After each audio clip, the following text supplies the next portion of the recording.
Thank you, everyone, and good morning to you, Lynn, the dynamic Lynn Brown. Can I also acknowledge Councillor Peter Maddock? I just saw him a moment ago. Hello, Peter, nice to see you.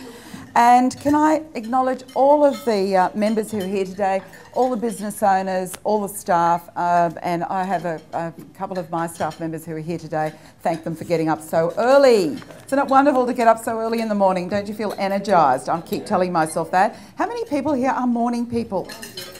Ooh, ugly. I'm a morning person if I get to bed at a reasonable hour, but I was at the Club Awards function last night and got home at a pretty late hour, so it was a little bit of a struggle getting up, but look, once you're up for breakfast, you feel fantastic.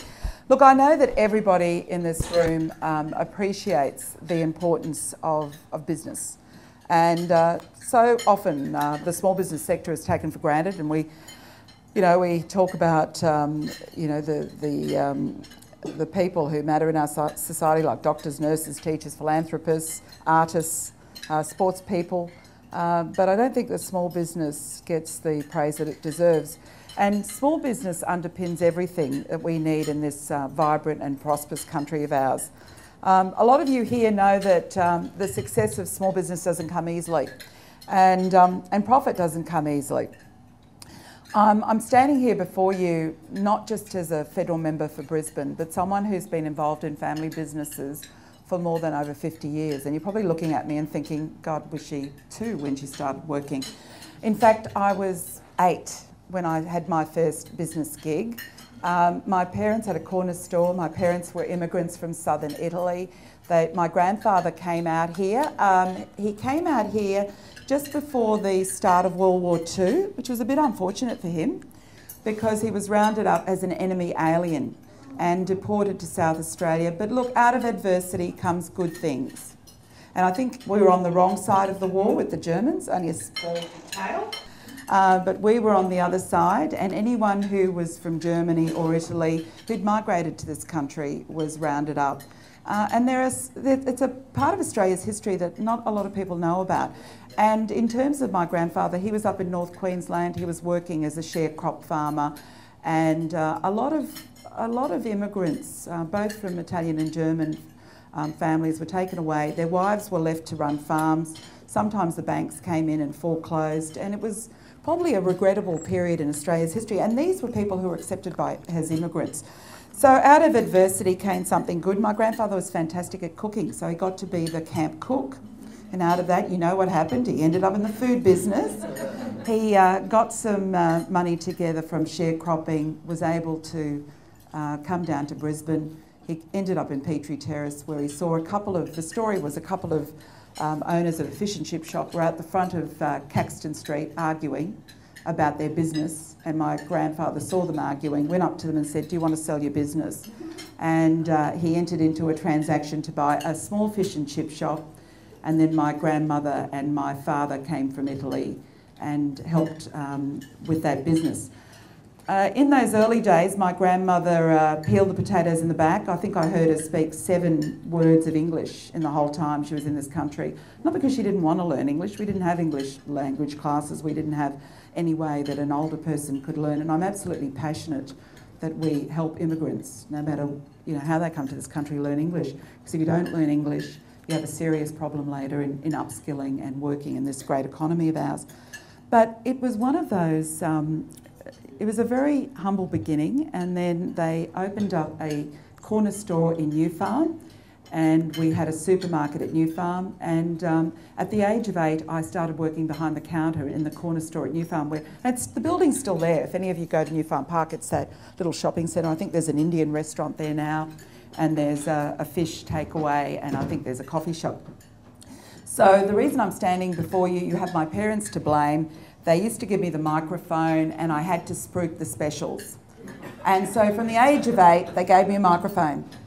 And one of the things I remember is number 12 Steggles frozen chickens were just coming out. And we used to do the specials on the number 12 Steggles chicken, and I had to spruik in the IG, I think it was IG, supermarket at the time. But look, that was a wonderful experience for me, and I got to learn about business at a really young age. I got to learn how to negotiate. I mean, home delivery, what's that? My parents were delivering groceries 50 years ago. They knew everyone in the community who was sick, who needed help, who were going through a really bad time. When they later moved back to the restaurant here and ran the takeaway and opened up the restaurant, I came out and I saw my mother in the takeaway hugging Jack Thompson, the actor. And I went, "Is there something you haven't told me?" And she looked at me and goes, "Jack," I knew Jack when he was a struggling actor in New Farm, where we used to put things on the chit for Jack because he had no money. Now, can you imagine a business doing that in this day and age? It was absolutely extraordinary, and Jack Thompson never forgot my mother for her kindness. But you could do those sorts of things in the early days with corner stores. And I think my parents taught me a great sense of community, and that later translated to the work I did for the Wesley Hospital and going into Rotary. So I thank them for showing me that great sense of community. And Lynn, you have that wonderful sense of community here at the Chamber with all of the great work that all of you do in giving back to the community.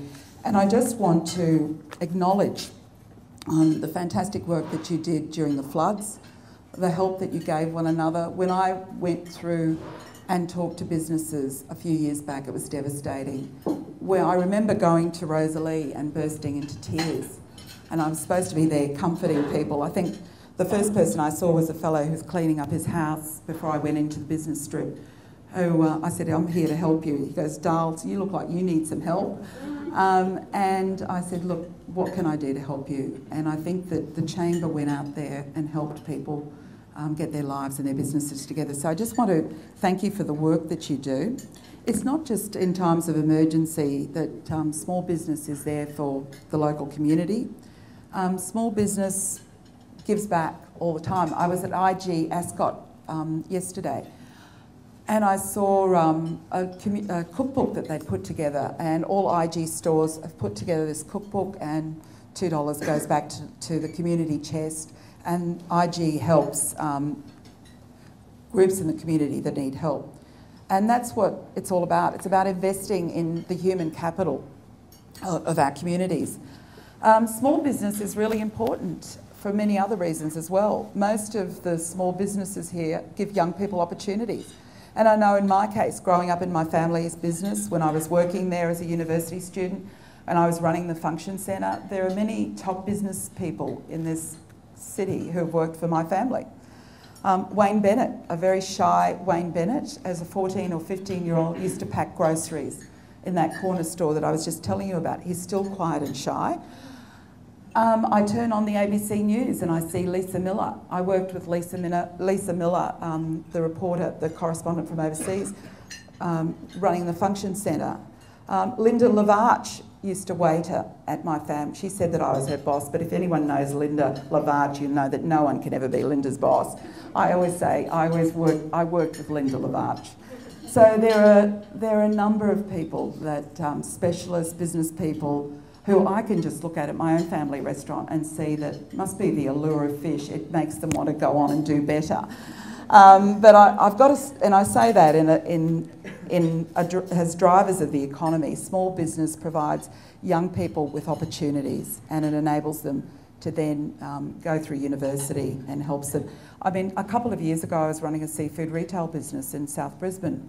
I couldn't have functioned in that business were it not for university students working, and also overseas students who were doing their 20 hours, needed to work for 20 hours. So apart from helping young students and helping young people get their first part-time job, small business is an absolute pillar of the economy. The wonderful thing about Chambers of Commerce, and I've been a member of quite a number of Chambers of Commerce, and I'm a member of 5. Lynn, you do an absolutely fantastic job here. I mean, I'd love to come to your events, more of your events, but sometimes with Canberra clashing and all of the other electorate work that I've got to do, it's very hard to come to all your events. But the networking is absolutely paramount. And I've run a small business where I've been a sole trader, I've run a marketing business. It's quite isolating to run a business on your own, and particularly if you're running it from home. You just need someone to talk to sometimes to say that you're on the right path. You need some validation, because sometimes you think it's me against the world. And the wonderful thing about getting together is you can talk, share ideas, and you can learn something. Every time I've been to Chambers of Commerce, there have been absolutely incredible guest speakers who I've learned so much about, and one can never perfect their networking enough. And can I say to you, I learnt a lot of my networking when I was in the business sector, and I went to numerous Chambers of Commerce. So I want to thank you, Lynn, for all of those forums you organise. I will join you in the lockup. You had way too much fun in that lockup, and cappuccinos. Wow. Fantastic. So thank you for all that you do, and thank you for inviting me here today. Look, I don't need to tell anyone in this room how important small business is. You know what it's like every day. Many of you have mortgaged your houses. You know that even to open up your door, cash flow. In my family business, when I was running a seafood business with two of my sisters, one of my sisters did the paperwork, the other sister did the marketing, I did the logistics and staff training. Can I tell you who complained the most? The one that did the paperwork, about the increasing burden of red tape, green tape, whatever you want to call it.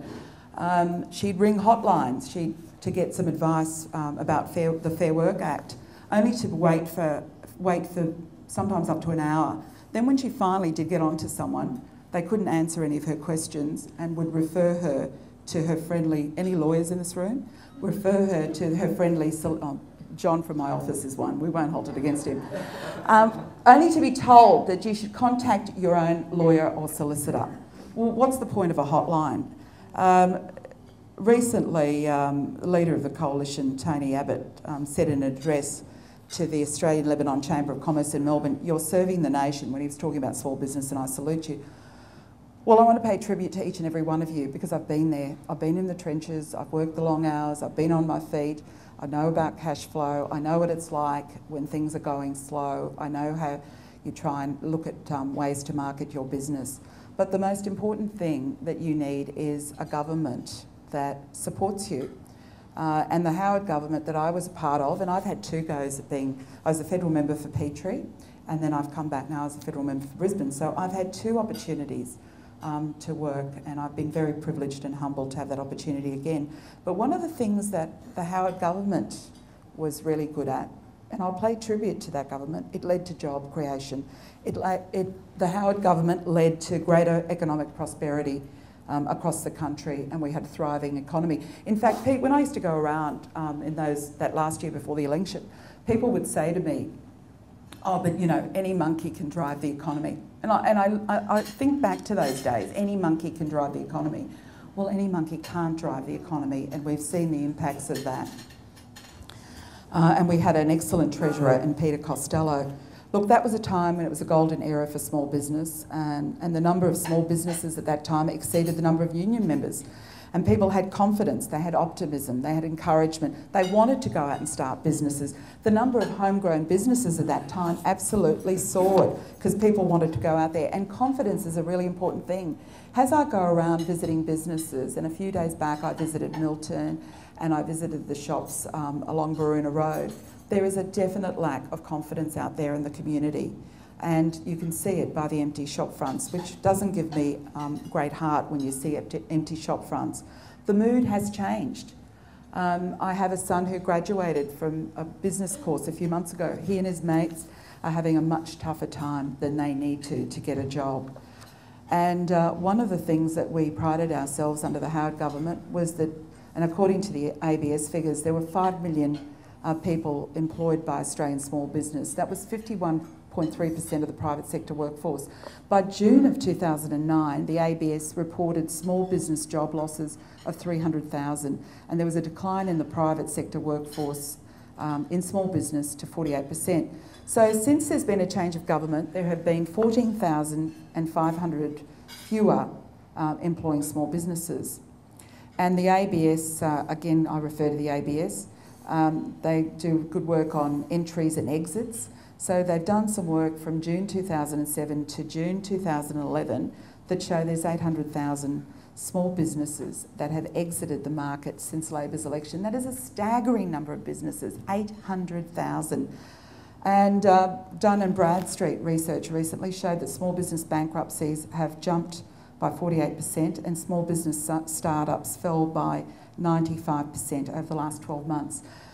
Very sobering figures and very depressing figures to talk about over breakfast, but it isn't a pretty picture. But it's not all doom and gloom. And I just want to outline in the short time that I have available to me what we will do if we're elected. And if a coalition government's elected, we will double the existing annual rate of small business growth.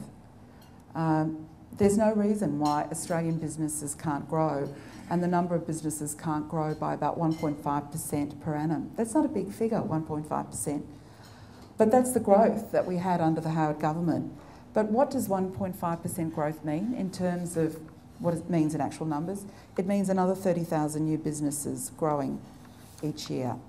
Our focus will be on small business because they provide the majority of jobs out there in the economy. We want to see small business again flourishing. We want people to have that great entrepreneurial spirit. We want people to invest. We want people to take on staff. We don't want them to be held back. What we'll do to get business ahead, and the coalition has policies, and more than 40 policies have been released, and I want to direct you to our Liberal Party website that has those policies. But if you go into the business policy, you'll see what our policies stand for. And one of the big policies, and we will not go back from this, is that we'll scrap the carbon tax to reduce skyrocketing power costs the small business have to pay with no compensation. And everywhere I go, without fail, people tell me how exorbitant their power bills are. We'll cut red tape by $1 billion each year and invest a very comprehensive deregulation agenda. Now, I know that you're probably sick of people telling you, every politician who stands up at a lectern says that we're going to get rid of red tape. And you've all heard it time and time again. And I've heard it time and time again. But can I tell you, we're really serious about this. I had Arthur Sinodinos visit, and I had a number of sessions with Arthur Sinodinos, from breakfast to forums across all sorts of industry sectors, from tourism to building. And the red tape that's across there is just strangling businesses.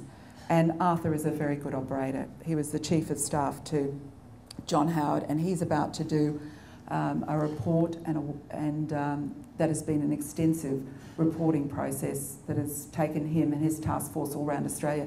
And I want to thank a lot of the members here who came along to that breakfast and contributed to that task force. We're going to build infrastructure. There's no point having great businesses if you don't have the infrastructure, or if your freight trucks are caught up in bottlenecks in traffic. We have committed that we will upgrade the gateway, and budget permitting, and I know that we're going through very tough budgetary times.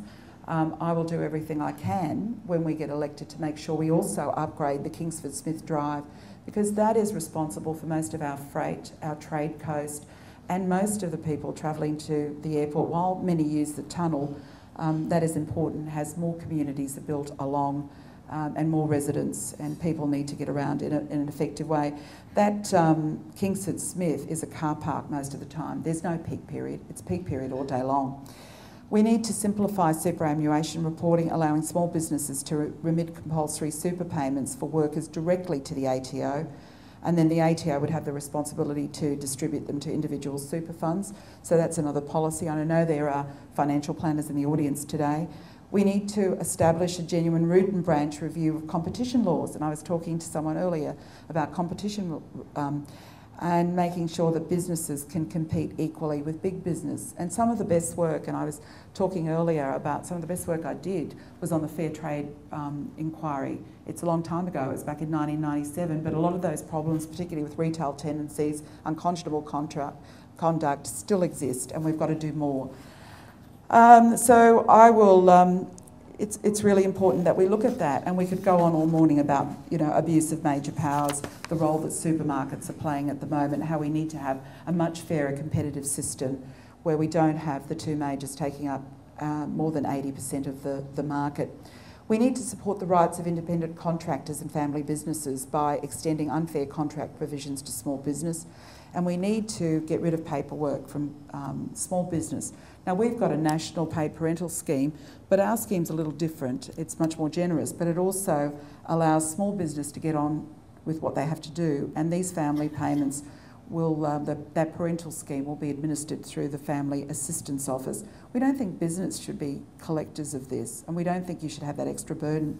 So a lot of these initiatives will increase productivity, they'll cut compliance costs, and they'll help small business men and women put the economy in shape. Lynn, I know that you work very actively with the other chambers of commerce and that you provide input, particularly to the Australian Chamber of Commerce and the Queensland Chamber of Commerce. And I want to end by talking about one of the campaigns they've got. And I urge you to get behind it. It's Small Business is Too Big to Ignore. It's a current campaign, and many of you have seen the ads that have been running in the Courier Mail and the Australian. Recently, the ACCI President, Richard Holleyman, had some very strong words to say about the importance of small business at this launch. He said, "We're too big to be ignored. We're the backbone of the community and the economy, and we won't be taken for granted. There are more than 2 million hard-working small businesses in Australia that employ more than 7 million Australians, or more than 60% of the workforce. If small business doesn't stay in business, where are people you care about going to get their next job?"